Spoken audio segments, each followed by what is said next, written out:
I'm Spencer, and I work at United Healthcare. So Spencer, why do you care? I care because my daughter, Adeline, has special needs. I am motivated by Adeline, who inspires me every day. I am driven to help families like mine navigate the healthcare system. I'm so blessed to lead an amazing team at United Healthcare focusing on the member experience and making that better. I'm Spencer, and I'm committed to care. Hey, it's your girl, Titi Torres, and let me tell you a little bit about myself. I'm a mother, a wife, plus a 20-year multimedia executive and personality, and your host of Tap In with Titi, the podcast, where the culture speaks loud and clear. I'm having conversations with your favorite artists, rising stars, movers and shakers, from the streets to the boardrooms, from healing to hustle. New episodes every week on the Odyssey Creators Live, Spotify, Apple Podcasts, and wherever you get your audio. So tap in with me, Titi. What are you waiting for? You say I talk too much, say I ask the wrong things, but if the truth feels weird, then I'm pulling that string. So quote me, it's probably nothing, just asking questions, yeah, that's my thing. Laughing through chaos, digging through lies, if it makes you uncomfortable, I'm doing it right. So quote me, it's probably nothing, say it too loud, now it's stuck in your head. If this all goes wrong, just remember I said probably nothing.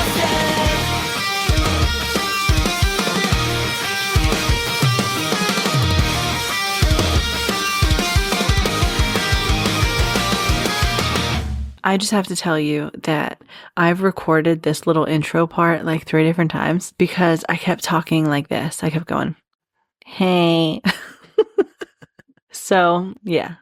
Hopefully, I can prevent myself from doing it, but I feel like I want to do it right now. Anyway, welcome back to Don't Quote Me, It's Probably Nothing. I'm Kelly, and this is a podcast where I get high and talk about weird stuff. Today is Tuesday, which means it's True Crime Tuesday, which means we're going to talk about a crime. I wish you could see how my cat's looking at me right now. She's so cute. It's one of my old cats. They're like 10. But I think I said this before, but one's Nye and one's Shy. But one, I call one crazy cat and the other one fat cat because I can't tell them apart. But anyway, we were downstairs. By we, I mean me, the cat, and Clarabelle. And the cat was walking up to me and Clarabelle was standing there and like they kind of looked at each other. So I was like, fat cat, say hi to Bert. And then 2 seconds later, they looked at each other again and the cat was like, meow, meow, meow. And I was like, oh, my cat's a genius. And I always knew I could talk to animals. It made me feel like Snow White because I really do think that I can talk to animals sometimes. Like, I feel like if I were to be out in the wild, a wild animal would come up to me and like we'd lock eyes and like we would see each other's souls and the animal would know that like I just want to smother it aggressively with kisses, you know? And like wouldn't attack me at all. But anyway, so this True Crime Tuesday episode is something that I've been putting off for like a really long time. And well, dude, I wanted to be a true crime podcaster so bad. Like, so during COVID, I was still working like here and there, like when we wouldn't have off. And there was nothing to do, like court. They didn't have court because of COVID and restrictions and stuff like that. So I would just literally do paperwork all day. Like we were scanning stuff in and like shredding and it was mindless work. But anyway, I started listening to true crime podcasts and I was like, I'm going to do this. I'm sorry to laugh. I was trying to hold my composure. I was like, I'm going to do this. I'm sorry. I keep chuckling. I was like, I'm going to be the best true crime podcaster ever, ever, ever. And hold on one second because I'm just going to play you the beginning of this, like what I'm going to talk about. And like, we're just going to chuckle at it together for a second before I tell you the rest of this case. Because what even was I doing? When you hear that someone is missing, your mind can run wild with all of the things that could have possibly happened to them. Maybe they wanted to get away for a little while. Or maybe it's possible that something sinister happened from the person that you would never expect. Or would you? In April of 2013, Melissa Rodriguez was reported missing by her estranged husband, Jose. None of her family or friends have seen or talked to her since. A missed train, no contact from Melissa, a sabotaged investigation, and almost 10 years of no answers. Her family, police, and myself want to know. What happened to Melissa Rodriguez? I'm Kellyanne Rue, and this is Who You Let In. Oh, Kelly, you sweet child. So I have something wrong with me where, like, if I get an idea about something, I actually, like, for the most part, will do it, like, 95% of the time. I do too many things and so many things. But anyway, so yeah, this was one of those things a couple years ago. And I was like, I interviewed some officers and some of Melissa's family and stuff like that. So I'll play interviews for you while I'm like telling you about it. So yeah, let's see if I can be the coolest true crime lady your ears have ever heard. Also, I know my laughs are not ladylike. You should see it in person. If something's really funny, I literally cackle like that bird video that people send around. That's like me when something's funny and the bird like shoots its head back and just like lets out a noise. That's literally what I do. I throw my head back for some reason when something's really funny. Okay. So Melissa grew up in Newark, New Jersey, which is a couple hours away from Collingdale. So one of the first people that I was able to talk to was her one friend, but she didn't want me to say her name. So I called her Maria, and I was thinking about it for the past 6 years, about how I probably should have picked a different name. I should have let her choose her name that she wanted to go by, you know? Because like, what if she doesn't like that name? And what if she's like, I prefer the name Ashley or like Margot or something, you know? I'll call her Margot. I'm changing her name to Margot. So this is her friend Margot talking about Melissa. Also, before I play some of this audio, a lot of the audio on here is probably like the quality is probably not great.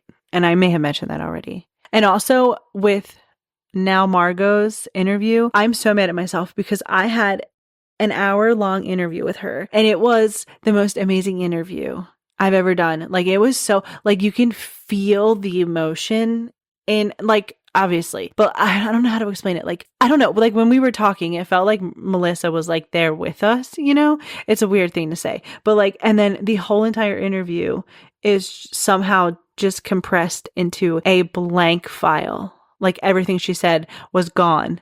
And it was just so good. And I feel terrible for that. I did apologize to her in person, not in person, but on the phone again when I interviewed her for the second time. But it sucks because it was so good. It was such a good interview. Melissa and I met during my sophomore year. We were at Arts High School in Newark. And she wore like these cool DKNY sneakers and like these colorful glasses because it was the 90s. And she'd wear her hair like in this huge bun. And I just thought she had such cool style. And instead of hating her, like you always want to hate the ex-girlfriend, I just couldn't bring myself to it because she was so sweet and bubbly and fun and outgoing that we ended up just... So I don't know if I told you if Melissa was in the Navy, but she was in the Navy. And she ended up being medically discharged. And then she met Jose through friends and then ended up getting married and having a child like shortly after that. And then that's when they moved to Collingdale, a couple hours away. And he started, and by he, I mean Jose, started training as a mechanic.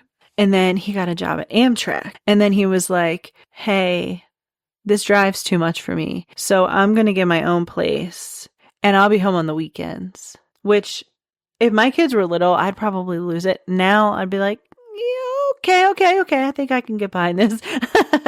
But anyway, so Melissa stayed in Collingdale all the time. And then Jose lived in New Jersey during the week since he had work. So Melissa's family and friends had nothing but nice things to say about her and who she was as a person. But one of the things that they did say was that she was a little bit naive when it came to Jose. She was very protective of Jose, like nothing that he can do, was wrong. We felt like he was real manipulating with her, and she was naive. She's way younger than him. So because she was so young and naive, like many young people are, she believed like anything he said and definitely ignored some red flags for sure. So after Jose had moved Melissa to Collingdale, that's when all of his like controlling behaviors really started to escalate. He needed to know where she was at all times. She wasn't allowed to have a cell phone. Like if he was mad at her, he would cut the wires on her car so that she wasn't able to drive anywhere. And then she wasn't allowed to have like money. He would take her SEPTA card because he worked for Amtrak. She like had a SEPTA card. He would take that so that she couldn't go anywhere. And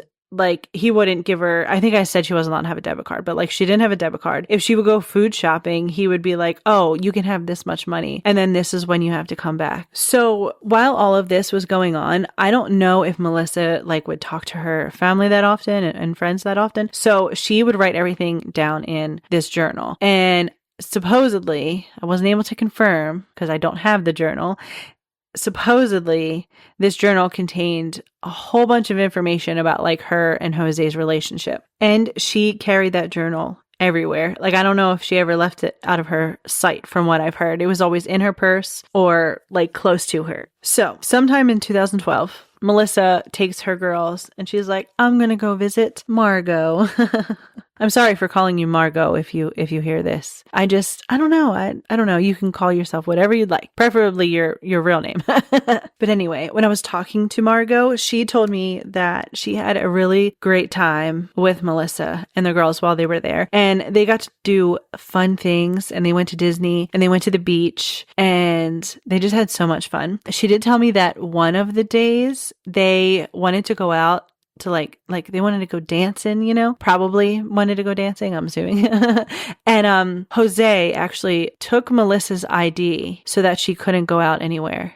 But they still ended up having a pretty fun night. But one of the things that she said that stuck out to me was that Melissa was like so free when she was down there and not near Jose because she didn't have to worry about like not having any money. Like, is he going to cut the wires on my car? Is he going to do this, do that? You know what I mean? And also for dramatic effect, remember how earlier I told you that Jose got an apartment. I don't even know if I said an apartment, but he got an apartment in Jersey while Melissa stayed in Collingdale. Well, he was not the only one living there. So Jose ended up having a whole other girlfriend that Melissa had no idea about, obviously. But not only was Jose living with someone else, he was about to have a baby with someone else. And I heard a couple different things. One of them is that Melissa received something in the mail with insurance or something like that. Like it went to that address and she saw that there was like a baby added or something like that. And then the other one that I heard was that she found out because there was like a receipt for a baby bottle or something like that. So after that happened, Melissa told Jose that she wanted a divorce, but he did not want her to leave. He didn't want her to leave, you know, because, you know, he's just was a controlling individual and he wanted to, you know, just have control over her. And unfortunately, my niece, like I said, you know, she was her first, you know, relationship, and so she didn't really know that he was staying, I guess, with this other young lady that he had a child with. It was later discovered that he had a child out of wedlock. That was Melissa's Uncle Edwin. Also, fun fact, this happened in 2013, and now it's been, hold on, I gotta pause this to do my math. Because you know how my math is. So it was 13 years ago. And 10 years ago, they had like a vigil type thing for Melissa. And I went because this is when I had done like all the research on this case and interviewed the families and stuff like that. And I'm standing there and I was talking to the one officer who I was talking to this case about. And when I got there, I saw this guy standing across the street and he had a fancy suit jacket on and I thought he was a reporter. And I was like, I'm not talking to a reporter. I am too shy.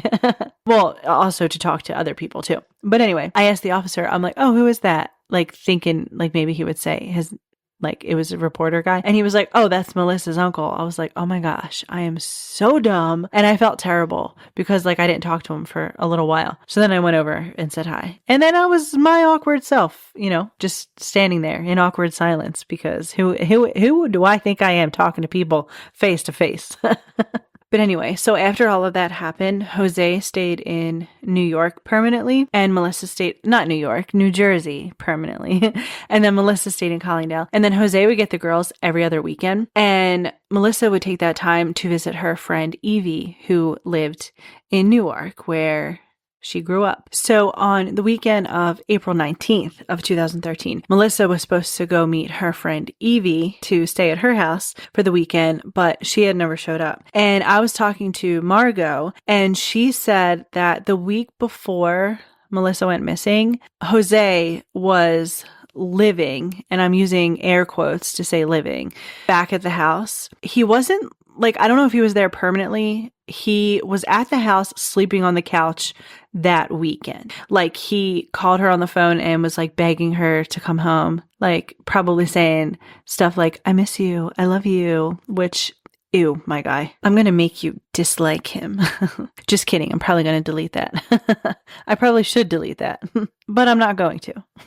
Also, form your own opinions about Jose. He somehow got into her good graces, and she was letting him sleep on the couch. So going back to the 19th. So Melissa started her day just like any other day. She got up, she got the kids ready for school, brought them to school, and then was supposed to head to Jersey to visit her friend. So when Melissa would go to the train station, she would drive her car. And I want you to remember this for future reference.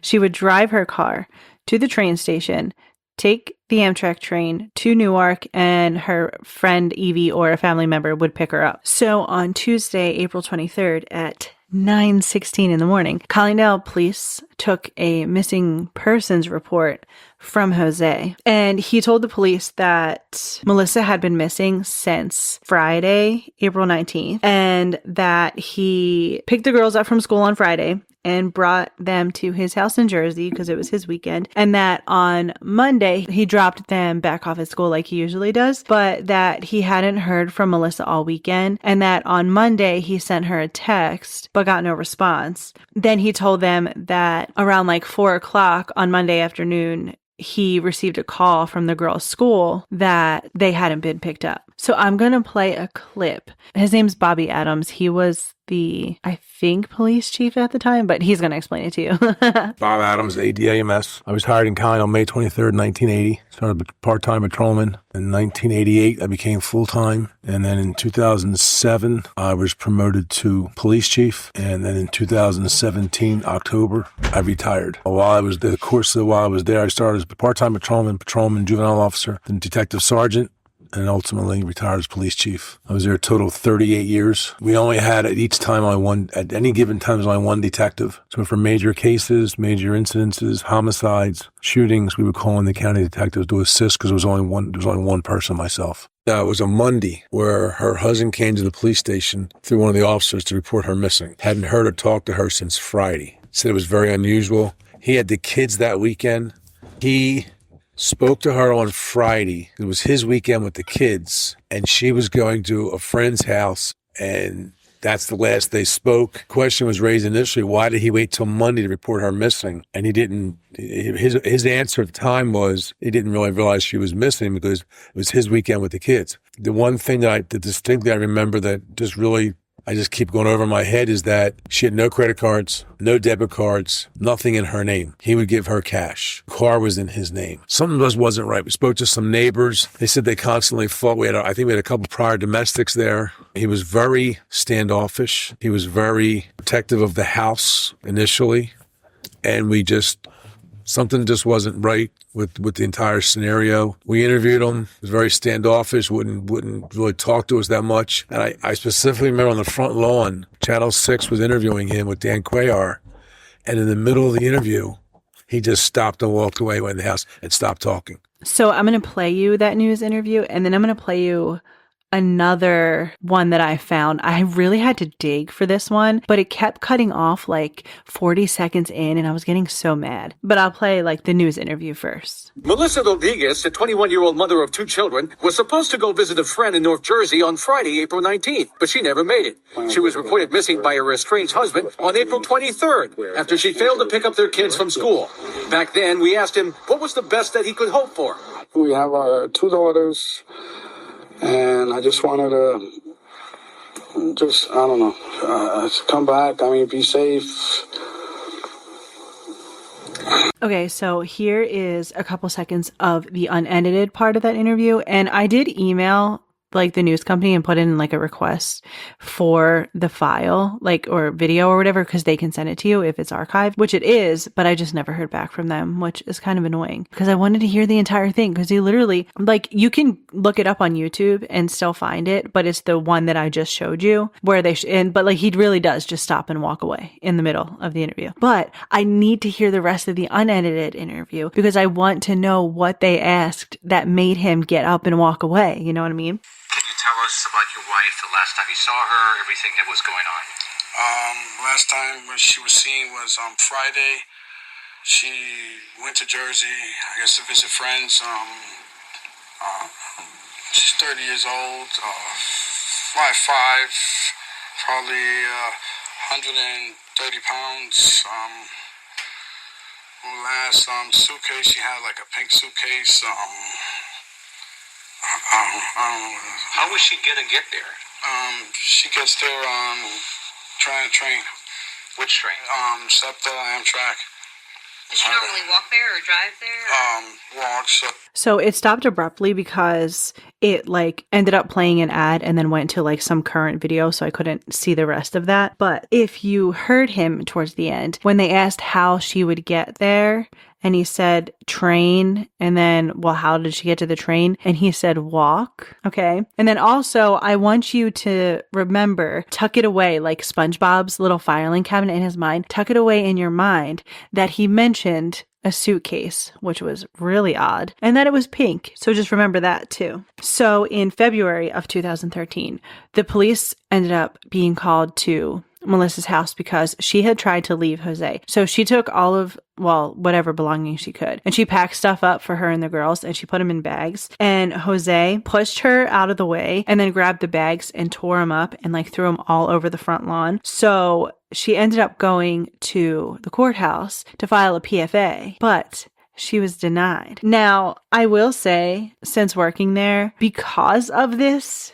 case, I think that is the reason why now a lot of the temporary PFAs are approved until you go to the main hearing to have like a PFA like put on or denied, instead of it being temporary and more of like a permanent thing. But anyway, so when I was researching all of this, my friend Chris, who is like a literal saint, okay? So we used to work together at the courthouse and he did a lot of like PFA stuff. So I'm going to play the interview that I did with him, of him explaining it. But I just want to say the reason why I called him a saint is because I have bothered him so much about this case. Like, I would ask him questions, like lawyer questions, be like, okay, so what if they did this? Or what if they charged him with this? And basically it was me asking the same question, just with the words rearranged differently, hoping for a different answer. But I will say, every time, he was very respectful in telling me no. Currently, I work for Mark Much. We have a pretty concentrated practice, but we have branched out into municipal law. We represent some local governments. We're special solicitor for some issues across Delaware County. Prior to working with Mr. Much, I was chief of the Special Victims Unit in the DA's office for 2 years. Prior to that, I was on the Special Victims Trial Team in the Delaware County DA's office. And then I started my career in the public defender's office. So I've kind of returned to more of the defense side. But I am proud and grateful to have done both sides. And it does help either side that you're currently on, having known how the other side thinks about things. The last 2 years that I was in the DA's office, I assigned myself PFA court. We were under the gun with a lot of the stress of COVID and whatnot. And the rest of the people on my team, I thought they were better served to have more cases. So I went to PFA court. So I made a lot of those decisions and worked with Delaware County's judges, their family court judges, to try to make that a better process. Just from the get-go, the 2019 numbers, because we were trying to, the DA's office and the third floor, the judges were working together to try to create a domestic violence court. which would have a special judge, it would have a special DA, it would have a special public defender. The defense bar would be a part of that, and it would just train probation officers so that everybody would kind of understand the cycle of domestic violence that would always kind of be on the judge's mind, the defense's mind, the prosecution's mind, and you wouldn't have to constantly educate the system every time you have one of these cases. So in that process, we got the numbers from 2019. 28% of all PFAs that are applied for get a final order. So that means that 72% of all PFAs that come before a judge are denied. They are not given. Why is that? The skeptic in me would say that that shows you how much the system is abused. Now, from being in PFA court, you are, as a prosecutor, you are constantly looking for Ted Bundy. That's where he is. However, normal people going through divorces are also scattered around him, and they all look the same. And the system is, I believe, constantly abused. When you have people going through a divorce, it doesn't matter if it's the man or the woman. If there is a PFA against one of the parties, the other party gets exclusive control of the property and of the children. It is a huge leg up in divorces. So therefore, a lot of these things are filed and a lot of them are denied. So this puts a huge stress on prosecutors and judges who are constantly and feverishly looking for Ted Bundy amongst people that are, just going through divorces. So why a PFA would be granted or denied is more specifically for judges, because they are the ones that have the ex parte hearings. Once someone files with the court, they file for an emergency PFA, they get taken before a judge, and that judge hears only one side of the story. They then will either grant or deny a temporary PFA. If it is denied, it ends there. If there's a temporary granted, then it's basically like having one until you can have a hearing. And then at that hearing, a judge would hear from both sides and then determine whether or not someone is truly in fear and whether or not this other person poses a danger to this person. You also have to have a relationship. You can't just be neighbors. It has to be an intimate relationship or a familiar relationship. I think that's not really relevant to you in what you're looking at. It was a domestic violence situation that you're dealing with. But what you're looking at is really those hearings in front of judges where only 28% result in a final order. Now, in addition to my skepticism, what probably also is pervasive in the system is plaintiffs that don't show up.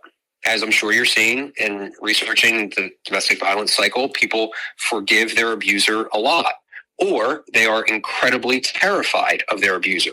So while in that moment where they're trying to survive and they reach out to the police and the police come, or they help them fill out a PFA application, or a family member helps in that moment of crisis. But then, a week later, a month later, things get continued. As you know, in the criminal justice system, these processes take a long time. And sometimes right away, the person is back with the defendant or is terrified of the defendant and never wants to go and publicly make a statement against them in court. So if they don't show up, the case has to be dismissed. Even if the defendant, if we didn't catch him, but if the defendant scared the victim into not coming, that still would not result in a final order. This case is your Ted Bundy case. That's the guy that we're looking for. Sorry, that was a little windy. That clip was a little windy. Funny story about that word. So at my cousin's wedding, which if he hears this, just know I laughed pretty hard at this for about 3 months. So it was my cousin's wedding. And my pop-up was sitting next to me, and Lauren, who is my cousin's wife, her sister was giving her speech for being the maid of honor or whatever. I think she was really nervous because she was talking really fast, and she had this paper with her, and we thought it was like just the front.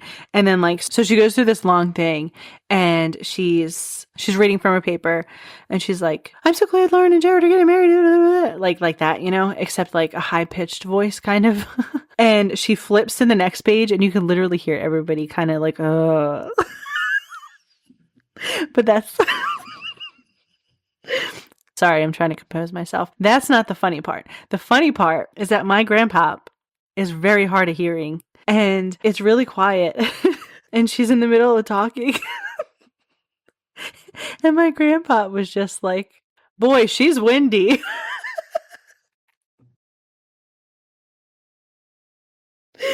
Oh, man. Good times, good times.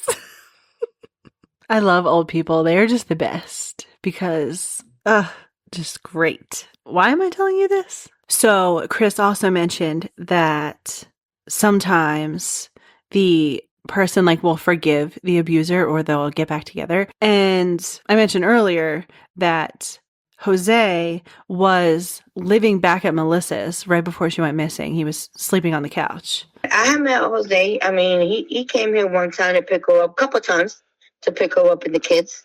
It was okay. Jose barely gave her any money. Jose is the one who controlled everything. Because one time she was here and her arm was bruised. And I asked her, what happened to your arm? And she said, me and Jose had a fight. You know, we were arguing. I was trying to walk away. And he grabbed my arm.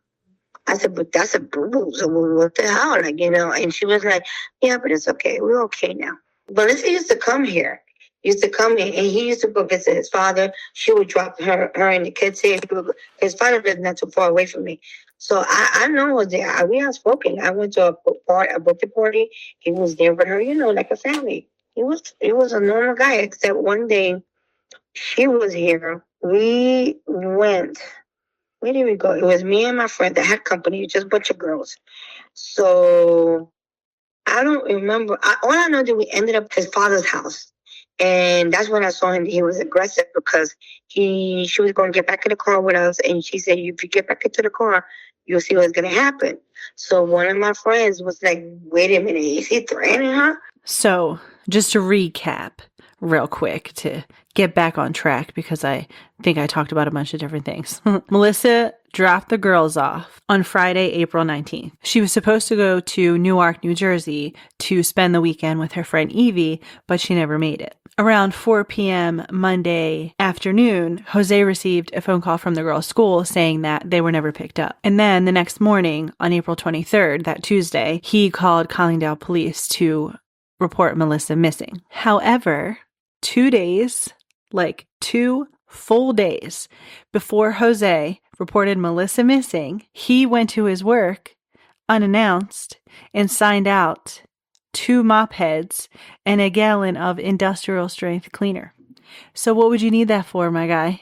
But anyway, so Jose goes into work and he ends up running into one of his coworkers, and his coworker was the one who they had to sign out a thing or charge it out, I think they call it. So there's receipts and stuff. So his coworker was the one who witnessed the purchasing or the charging out of the mop buckets and the cleaner. So Collingdale police are like, okay, obviously we have to go talk to this guy. So they go in and talk to him, and then they see the video footage on the camera of him pulling into the place, going inside, and then coming back out with the supplies. And don't forget, this was 2 days before he reported her missing.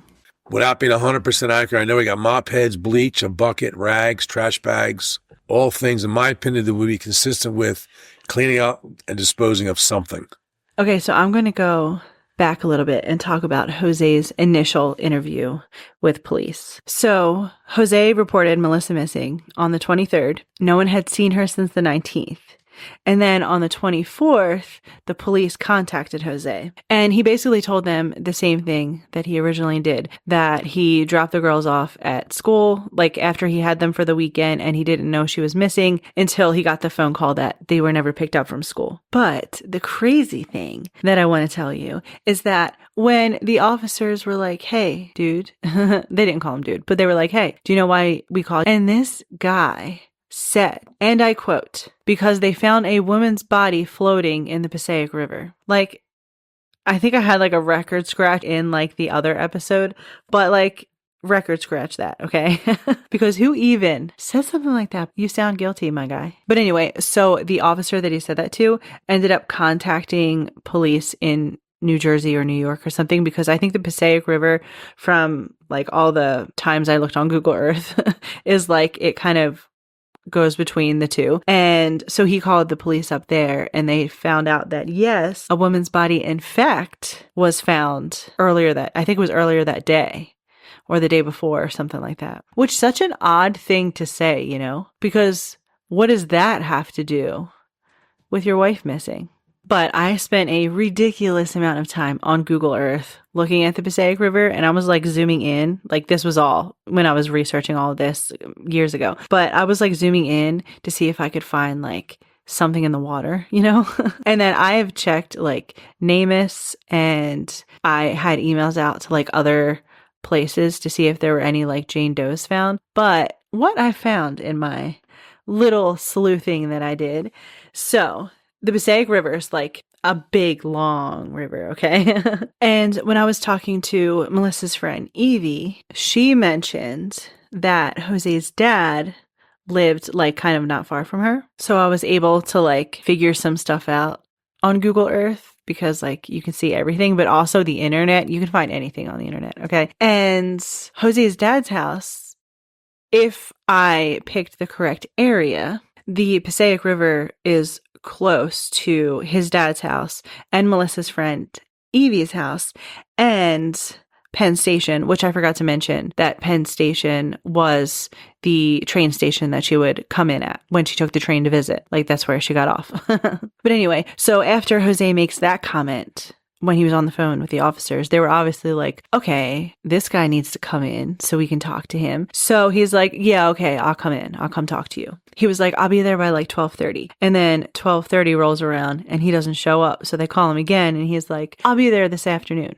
And then this afternoon rolls around and he doesn't show up. So they call him again. But he ended up showing up around like 6:30 that evening. So I'm just reminding you that when he talked to the police the first time and then on the phone again, he told them the same thing, that he picked the girls up from school and brought them to his house, dropped the girls off at school on Monday, and then didn't know she was missing until he got the phone call Monday afternoon. So in this interview, the face-to-face police interview, he told the officers that he was at the house Friday morning and was there with Melissa while she was getting the girls ready for school. And he said that he watched Melissa pack her stuff, put the girls in the car, and specifically said he watched her put a pink suitcase in her trunk and then drive off to take the girls to school. So then police, while they're talking to Evie, they asked her about the suitcase that she would bring when she came to visit. And Evie was like, yeah, the suitcase is a black suitcase.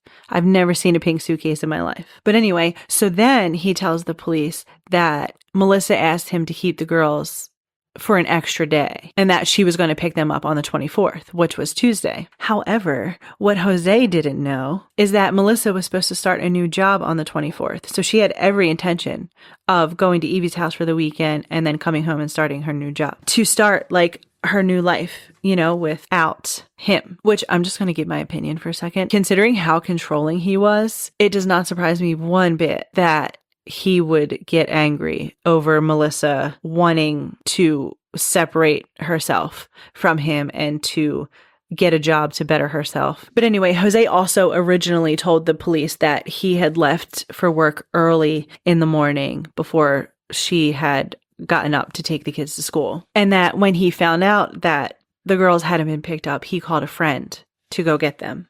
And then during this, face-to-face in-person interview, he said that he called his friend's wife to pick the girls up and that he drove down to the house in Collingdale and he got there around 5:30, which I just want to point out a time thing here. Okay. He didn't get a call until around 4-ish that the girls were never picked up from school. Between like 4 and 4:30, he got that call.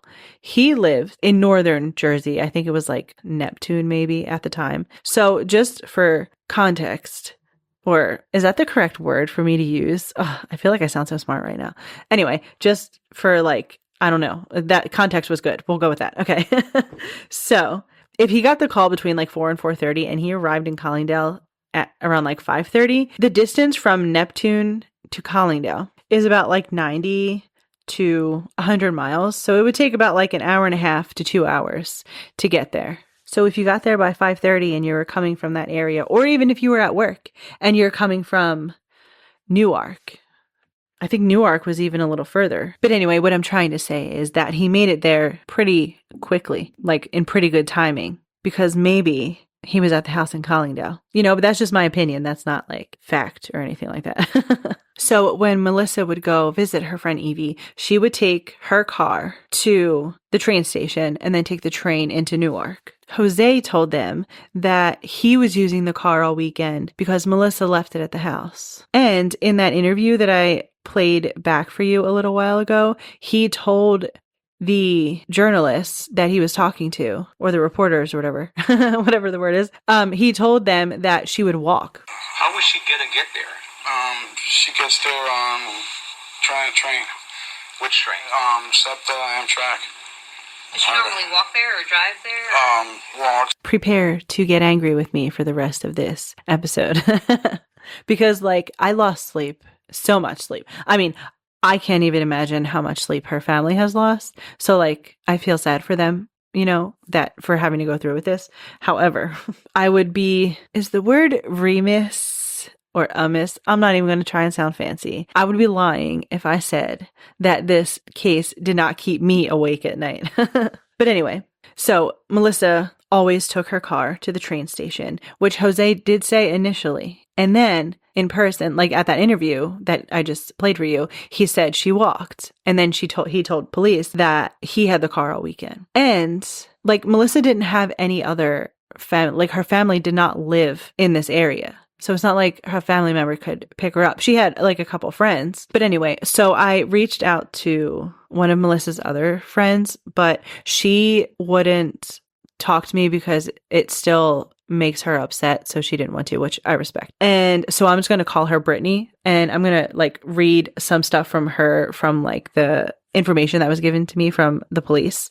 So they're on the phone with Brittany, right? They talked to her on the 27th, and they asked her when the last time she saw her. So she didn't see Melissa in person since February, but she did speak with her on the 18th, I think, which it was that Thursday before she was last seen. So she spoke with her on the phone then. And when she was talking to her, she said that Melissa told her about the affair and how she wanted to divorce Jose, but she didn't have any money to do it. And I just want to remind you, I mentioned earlier that she wasn't allowed to have credit cards or a job or any of that.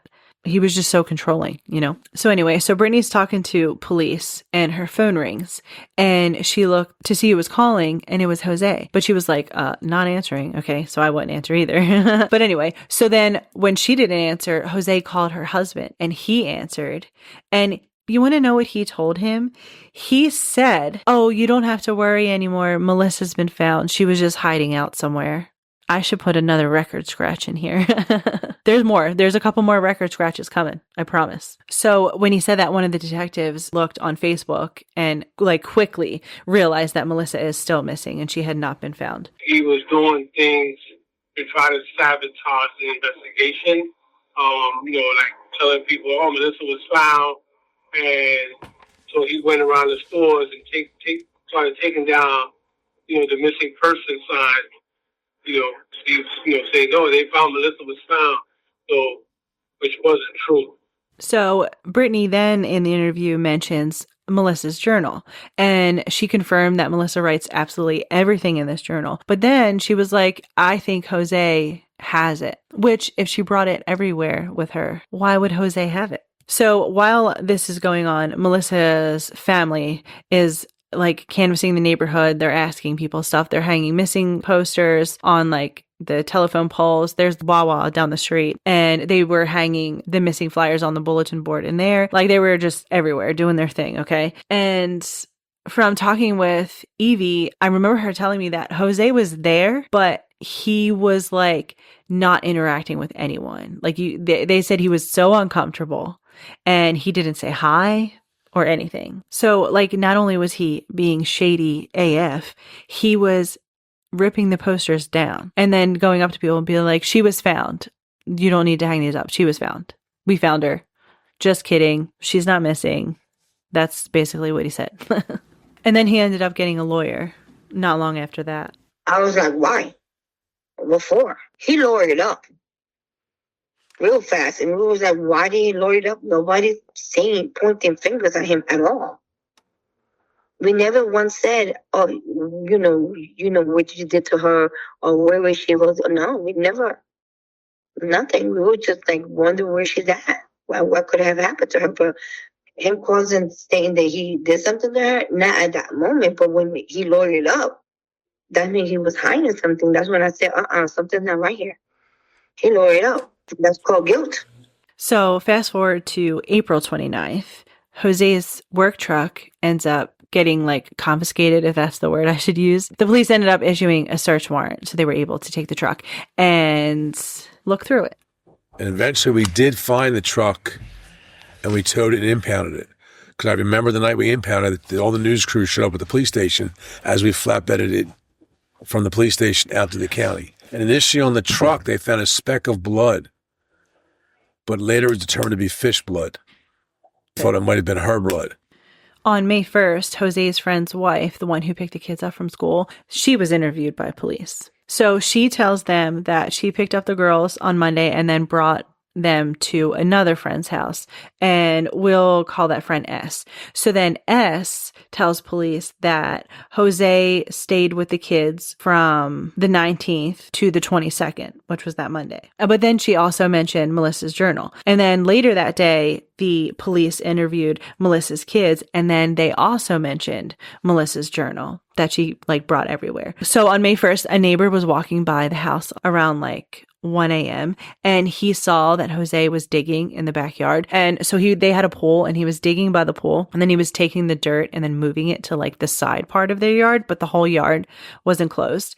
And so when the officers heard this, they went to look for themselves, and they stood on the public sidewalk and he was looking in, and he said that he noticed that there was like in the side yard, there was like a mound of dirt that had like weeds growing out of it and like a shovel sticking straight up. And that not far away from there was like a wheelbarrow just like propped against the side of the house. And he said that like the yard was so overgrown that he couldn't even see where the dirt had originally come from. So based on all of the information that I have told you so far, the officers were like, okay, let's see if we can get a search warrant to search the house.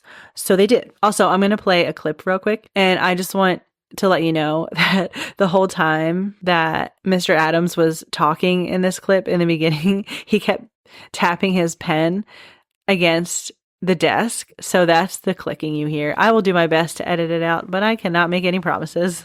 But at some point in the investigation, a neighbor came forward and said about 1:30 in the morning of that weekend, he saw him in the backyard with a shovel.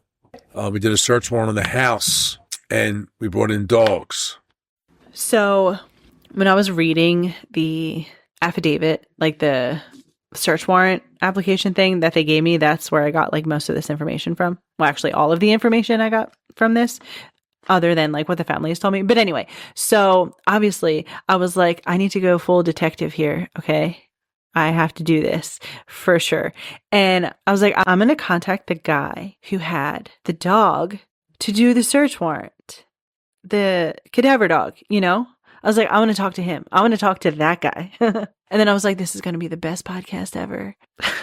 So anyway, this is James McCann's explaining his cute little doggo and his background and all of that fun stuff. And this stuff with the search warrant. My background is in EMS, in emergency medical services. I've been in a very long time. Left because I finished a master's degree at the Philadelphia College of Osteopathic Medicine, and my master's is in forensic medicine. When this case was around, I was like the guy in Delaware County to call. I remember getting a call to come to Collingdale and to look for this, to cover this case. And what I remember correctly was, hey, we're not going to tell you anything about this. Just can you search this area? And it was near this house. And it was at like a dead-end street that we parked on. She says, come down here. The detective met us and given me the rundown and said, hey, I need for the search warrant, I need Stash's background.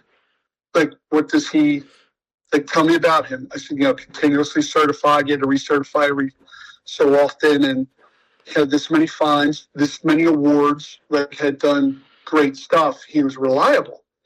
And they're like, okay, yeah, cool. Like, this will be good. But in true professional fashion, they didn't tell me, like, don't, like, look over there under that pile. You know, they didn't do anything like that. They're like, this is your search zone. And gave me the area around like these two houses, one being like a corner house, if I remember correctly. I said, all right, and took stashing. They made sure there's no traffic, no anything. I'm like, let me just take him off his lead. Just don't let anybody walk down the street because he's going to want to go greet them and then come back to work, but I don't want to distract him. No other dogs out and about. So I put him out, and, there's a way to do it where the dog kind of quarters into the wind. So, like, when you're trying to find out who's cooking on the barbecue and it smells great, hey, kind of like you adjust where you're standing. Well, you're doing what the dog does. Like you walk until you don't smell it, and you turn around and go back to where you did smell it. And you kind of start angling in, and that's what Stash would do. Well, he started smelling and went up to the fence at this house and was literally trying to like stick his nose under the fence, pawed at the fence, basically telling me, I want to go on the other side of this fence. He didn't do it at the other houses, didn't do it any other place, didn't do any of that. Interestingly, and I don't want to pollute any of what you're saying or doing, but he wanted to get in there, and that gave them that convinced the judge for a warrant to look there. Like, we really want, this dog is smelling something there. So that opened it up for the warrant. Now, outside of that, I can't tell you what else they had. I really don't know, because none of that is the dog handlers. I shouldn't know any of that because I shouldn't influence the dog in any way. And that's where you kind of get in the line of influencing the dog. So it's just like, search this area. Now, with that, I'm going to hold for a second. There's another part to this, but I don't want to go any further. Let me just ask you a question. In your research, what do you think about her? Anyone who knows me, that I've talked to about this case knows exactly how I feel. And that is that I believe 1000% that Jose murdered Melissa and that he should spend the rest of his life in jail or being harassed by billboards, which I actually thought about doing. I looked into purchasing like billboard ads, and I was going to put Melissa's picture up there and be like, hey, Jose, what happened to Melissa? And then put hang flyers around the neighborhood that he lives in. I think I'm a little unhinged sometimes, but maybe he needs to be reminded what he did for real. But also something tells me that he does not forget. To me, if Stash could get close to what he believed was the origin of the scent, he would indicate. If he was like frustrated, like it's over there, I can't quite get to it, then Stash would have a lighter reaction, but stubborn reaction. Like he'd be trying to figure out a way to get there. Like there's trying to stick his head under the fence. He'd run his paw down the fence, but wouldn't be looking for his reward, which that's just something he did.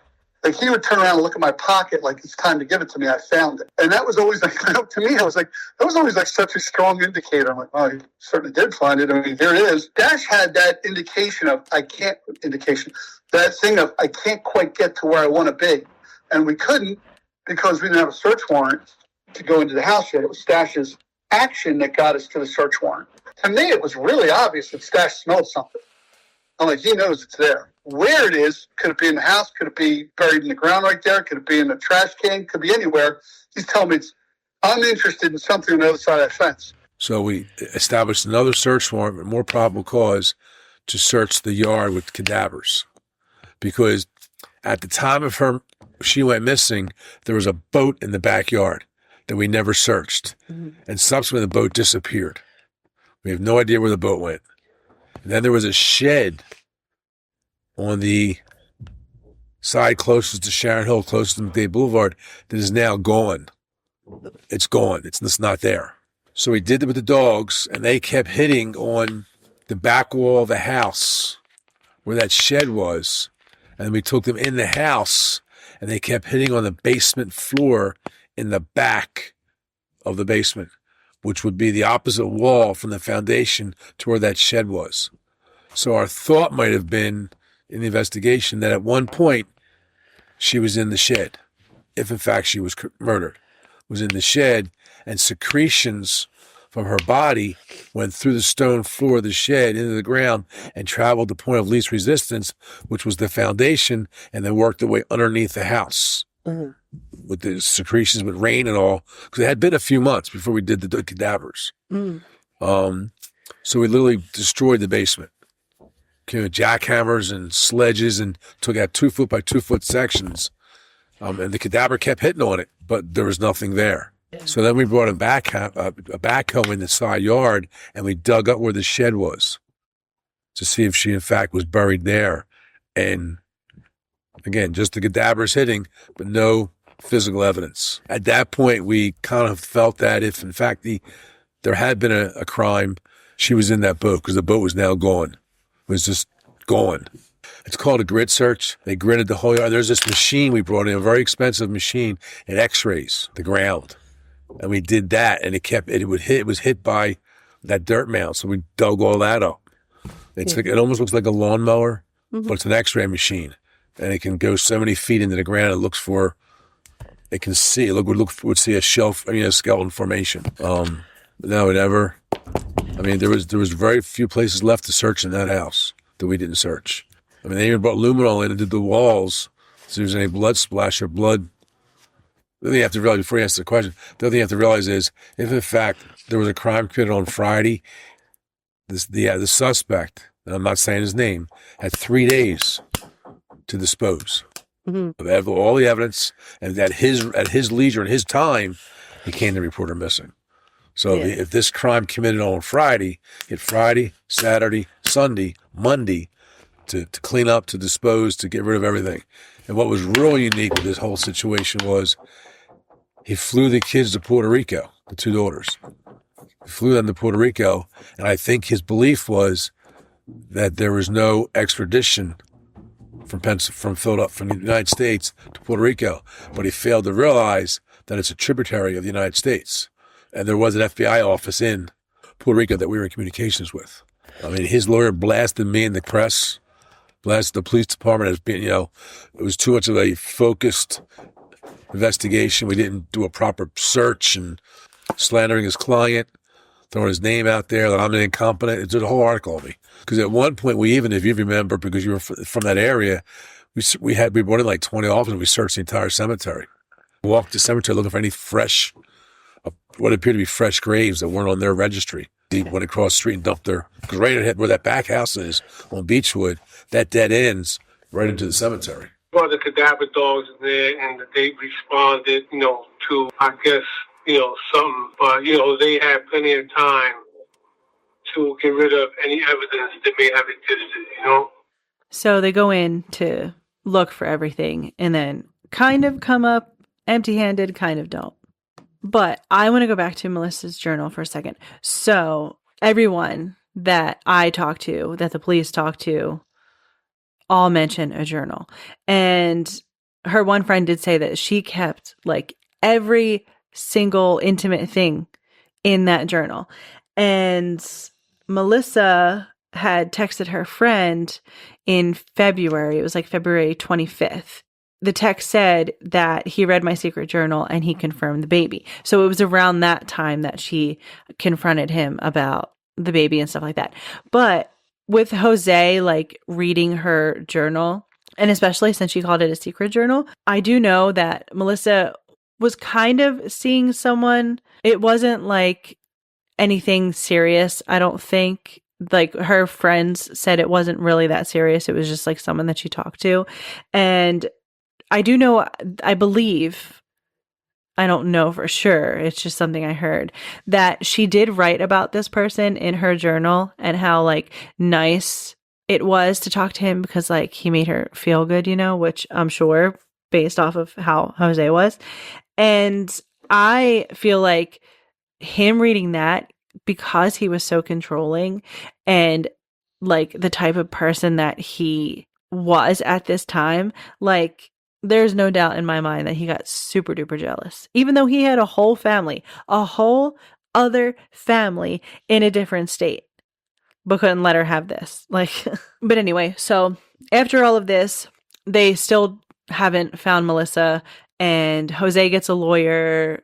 he has the girls. Oh, also, fun fact that I just remembered. See, this is why I don't know what happened to my notes, and I wish I had all of them, and I'm just going off of memory, but things are like popping in my head as I go, which is no different than any other day. But Jose registered the girls for a school up in New Jersey before Melissa was even reported missing. So that's suspicious number 2. That's shady AF number 2. But anyway, Jose gets a lawyer after all of this, and the girls end up living with him. And her family did tell me that Jose kept the girls from Melissa's family, so they weren't able to talk to them for like many, many years. So my brain does a normal brain a lot.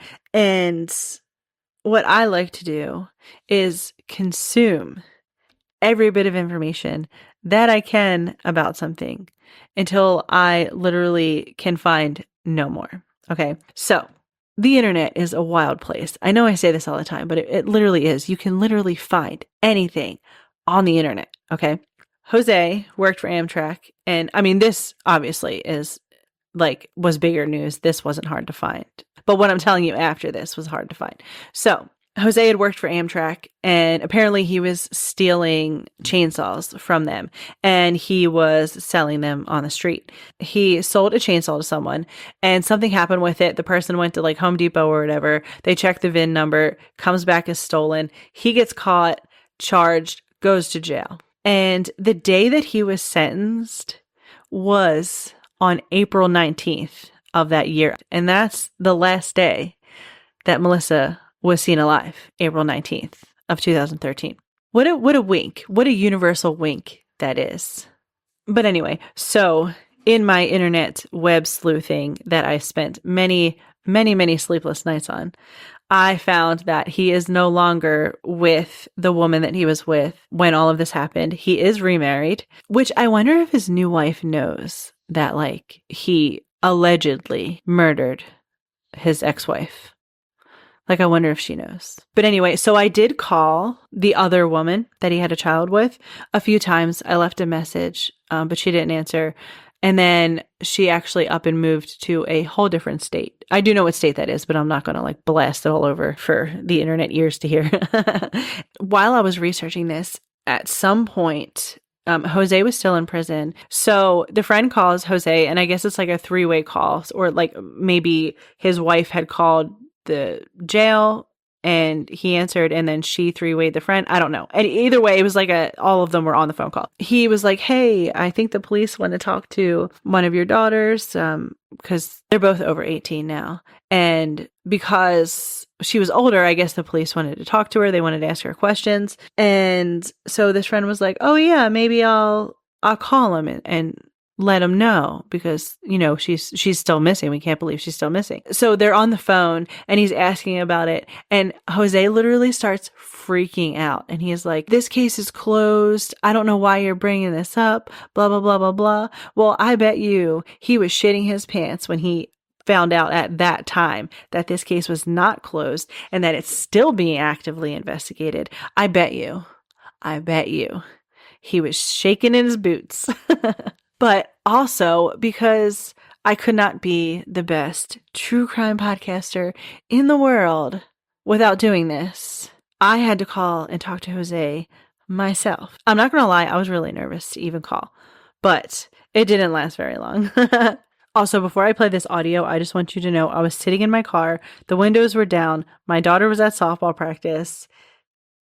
I didn't know what I was doing.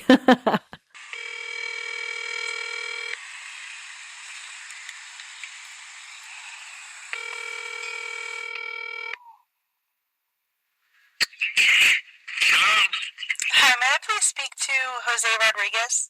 Yeah, speaking. Hi, I'm not sure if I have the right person. My name's Kelly. I'm an investigative journalist. I'm looking into the disappearance of Melissa Rodriguez. Is this the correct Jose? No. I don't know what you're talking about. Melissa Rodriguez? No. You got the wrong number there. You're wrong Jose then. Okay, thank you.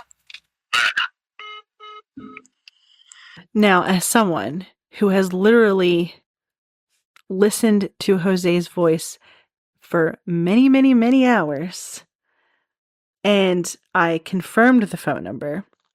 This was like, it was 1,000% Jose for sure. There's like no denying it. And also, he sounded literally like you could hear the nervousness in his voice. I know the audio's not great, but like, if you go back to the other, like the raw interview that he did that wasn't like edited for the news and stuff, he was nervous. Now, he had like the same nervous energy during this conversation as I heard in that other news thing. And this was more like, oh shit, why are you calling me about this? You know what I mean? And I think in doing that, I think that confirmed for him, because it was kind of around the same time. I think it confirmed for him like, oh crap, like they really are looking into this still. And I am just going to play that part one more time, just because I want you to hear the nervousness in his voice. Like, as soon as I say what I said and I'm like, is this the correct Jose? Like, his voice got a little bit deeper and you could tell his attitude kind of shifted. I bet you his heart was in his butt. It definitely was. And like, but like you can hear it. And like, honestly, it made me feel like a little bit powerful, which I know is probably a wrong thing to feel, but like I felt so good. I felt so amazing. Like I was like, haha, they're on to you. Like they're going to get you soon, you know? Hopefully, maybe. But anyway, I actually did contact the district attorney's office and I spoke to the person who would be handling this case, and I explained like just like the background of the case, what happened and how there's no body and stuff like that. And he did say that he is not afraid at all to prosecute a no body case. And then he said that he was going to talk to the Collingdale police and get the case file on it and look into it to see if they could like bring it to a grand jury to move forward with charges. However, I haven't heard back from him in many months. So remind me to call him. He's going to be so mad. He's going to be like, ugh, who are you? Why you keep bothering me? But anyway, back to my web sleuthing. So I played the one clip earlier where it was mentioned that he had a boat, and I was scrolling on Reddit and I ended up coming across a post that was by the ex-husband or boyfriend of the woman that Jose had the affair with. And he was posting on Reddit. He was saying some wild stuff a little bit, but he was posting on there like, oh, you know what happened to Melissa? You need to tell someone. And then, I mean, the guy was being attacked and being called crazy, but I do think there is a little bit of merit to what he's saying, because I definitely think that everyone who was living in that house at that time knows what happened to Melissa. And I definitely believe that the woman that he was with, I think she knows too. I think she was scared to say anything. I mean, who wouldn't be? And I think that's why she hasn't said anything. Maybe she's afraid of him or was afraid of him. But I'm going to just say, girl, if you hear this, he's like in his 50s now, okay? We got this. You got this. You can come forward and you can say something, you know? There are a couple other things that I heard. So Jose used to tell the girls that their mom ran away because like they didn't clean their room or something like that, which is such a messed up thing to say.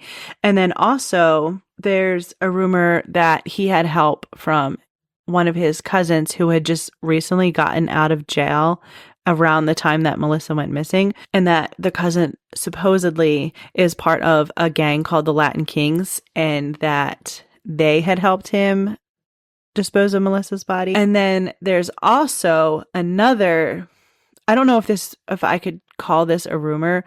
But supposedly Jose was in a bar one night talking to a friend of his, and he was really drunk and he confessed to killing Melissa. And this friend told Melissa's dad, but that's like the extent of what I heard. I was trying to like reach out to talk to the dad to see if he remembered the name of the person who told him that, so that I can tell the police so that they can talk to him. But that's as far as I got with that one. But also to backtrack on that comment that he made about a body being found in the Passaic River and then the mention of the boat. So they did end up finding that boat later on, but the carpet was like ripped out of it and stuff. They ended up finding it. I think it was like online. he had posted it for sale or something. And detectives, I think, came across the pictures of the boat and they noticed the carpet was ripped out of it. I feel like I'm all over the place with this, and I feel like I missed so much. And like, there's so much more about this, but it sucks because there's no ending. She was never found. She's still missing. And we're coming up on this year. It's April 14th now. So in 5 days, she will have been missing. Hold on. I'm so sorry to do this. I'm pausing it to do math. 13 years. Like, imagine your sister or friend or your mom, your daughter, your cousin, your aunt, your grandma, any woman in your life goes missing, and they're gone for 13 years, and you have no clue what happened to them other than what you suspect happened to them at someone who was supposed to love them, by the way. I feel like that's such like a torturous thing to have to go through. And I really feel for them, for real. And if he really, really, really wanted to, like he told the police that, oh, I was trying to get in contact with her, but she never picked up and stuff like that, he could have found a way to find her. There's a lot. And we, as a society, can probably say, we know what happened. We know who's responsible. But since starting all of this with Melissa, I literally made it my personal life's mission that I never told anyone about until now to make sure that Jose is held accountable for his actions and the stuff and things that he did, and that he ends up in prison. Because here's my thing, okay? I think he is scared. For sure. Who wouldn't be? Who wouldn't be scared doing something like that? Because you ever hear the saying, everything that is done in the dark comes out into the light or something like that? I probably messed it up. Basically, no one stays, how do I word this? Like, everyone always gets caught most of the time. But one thing that will help this is by talking about it.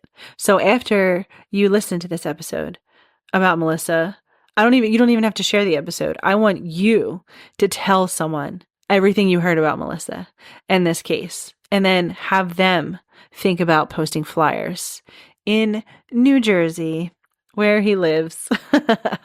Harassment by flyers could literally be a thing. And who knows if you even get in trouble for it if you don't put his name, But anyway, for once in all of my time doing these episodes, I hope that this left you with all of the answers and no questions. Usually I hope it leaves you with more questions than answers, but not this time. But I don't know what I'm going to do after this, This always had a spot in my brain, like a big spot in my brain, and now that spot's going to be empty. And I don't know how I feel about it. But anyway, if you enjoyed this episode, please share it with a friend if you want to. You don't have to, obviously. And then you can also leave like a 5-star rating, or you can hit follow, because if you hit follow, then you'll get notified every time I upload a new episode. And you won't have to be like, dang, her episode's not out yet, because that happens sometimes. But I have like this is like a full-time job. Recording and editing and researching and all that stuff, a full-time job on top of my other full-time job, on top of the other stuff that I like to do. Shout out to those listening on Nighthawk Radio. Go check them out. You might find your new favorite podcast. And then also shout out to those listening on the Screaming Podcast Network. If you love horror and screaming, the Screaming Podcast Network is for you.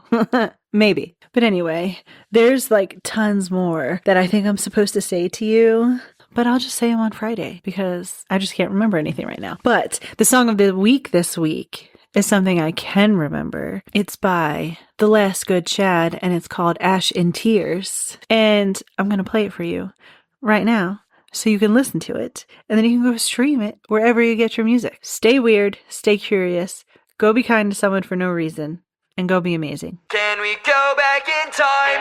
Can we save everyone? Can we make it out fun? Can I tell you to run if we go back in time? In a world of ash and tears, another waste of New Year's cheer. Thought we'd start with fireworks, waiting for the skies to clear, imagining you were here.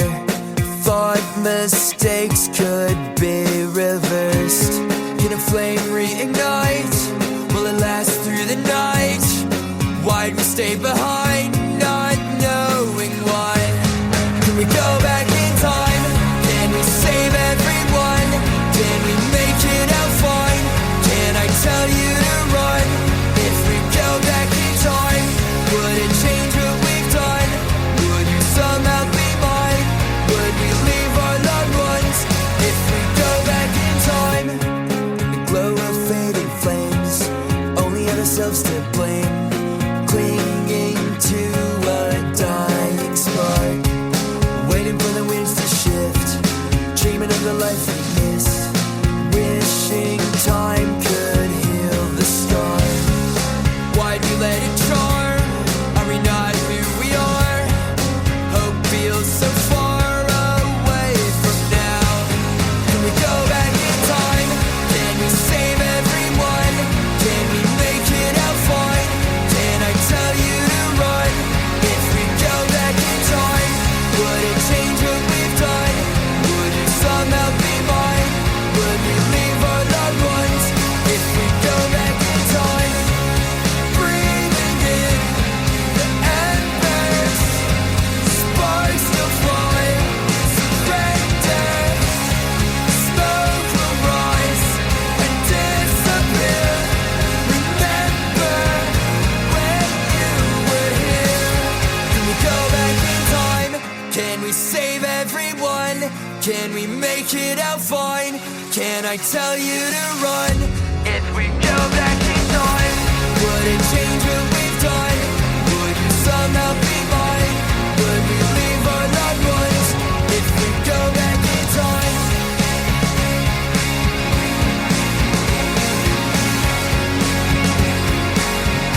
if we go back in time,